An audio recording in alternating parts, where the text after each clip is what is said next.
according to research, the average person will spend 90,000 hours at work over a lifetime. So that's 1/3 of your life spent at work. Should I be spending so much time doing a job that I do not enjoy? Today, I'm going to be diving into the first in a 3-part series on the topic, how unlocking what you excel at is the key to your financial freedom.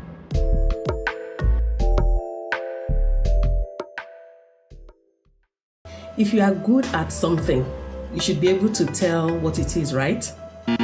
Wrong. That is not always the case, I have discovered. In fact, I have met with a lot of people who find it difficult to actually pinpoint their areas of strength. They know they want to start working from home, but they haven't quite figured out those skills that they want to offer. I've also had the opportunity of speaking to people who are in these critical stages of their lives, and it's always a struggle. In fact, I had a conversation with a colleague's friend who was in this kind of situation, and for almost half an hour, we were trying to discover what it is she was good at and how she could monetize it. So if you're in this situation, this video is actually for you, because knowing your skill, identifying that skill is the foundation, the very, very foundation to creating an online business for yourself. Because once you have that skill, then you'll be able to approach clients and offer that skill to them.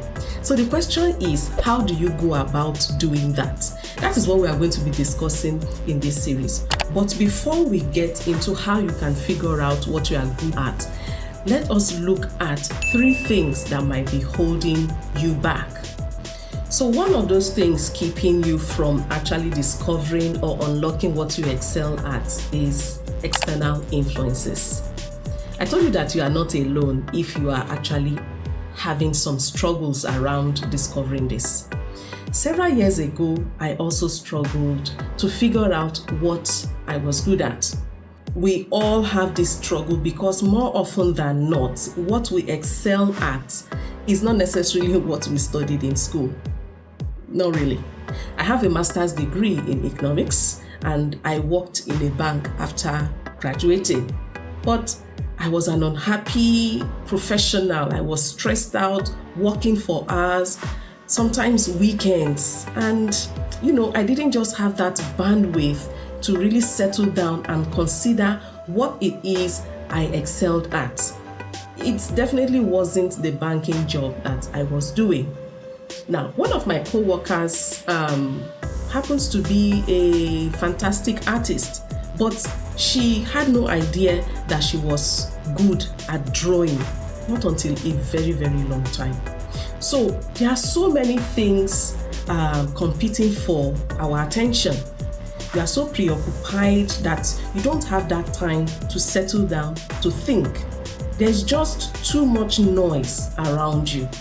Now, the noise I'm referring to here are those externalities that I talk about. They are constantly competing for your attention, for our attention.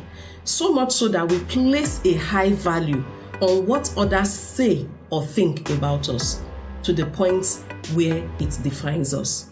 Now, external influences could be your school, the society telling you what it is that you are good at, your parents telling you that you should be a lawyer, you should be a doctor.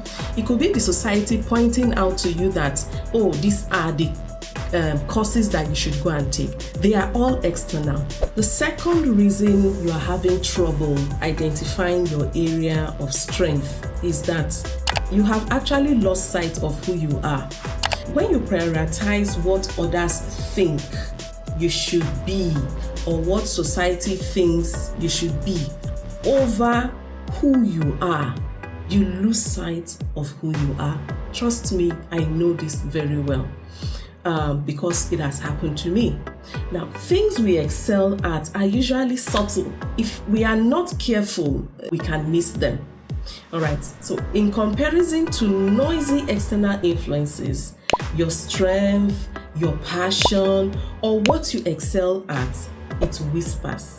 All right. So that's why it's sometimes difficult for you to hear it, especially when you grow in a society that does not encourage self-awareness. So listen, if you do not know who you are, you cannot figure out what you are good at. So another factor that can be keeping you from identifying or unlocking what you excel at is fear. The fear of leaving your comfort zone.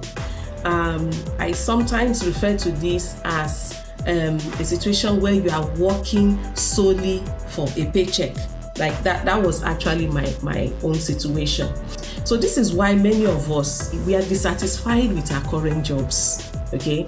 We work solely for the money, not because we actually enjoy the job that we are doing. Now, I covered this in more detail in one of the posts that I did called Money Talks, Passion Whispers, how I silenced the external noise to hear my calling. So if you would like to read it, I'll leave the link in the description. Now, the majority of us work in order to pay our bills and to survive. Is there something wrong with that? No, there's nothing wrong with that. But there comes that point when it is no longer a sufficient reason for us to put in so many hours at a job that we actually despise. Like when I was working in the bank and I was so unhappy and stressed out, the money that you get from the job cannot actually fill up that void that you feel inside you. According to Andrew Neighbor, he actually did a research on, the number of hours that we work. He was the one who said that an average person will spend about 90,000 hours at work over a lifetime. That's 1/3 of life spent at work. So the question is, wouldn't you rather spend it doing a job that you enjoy?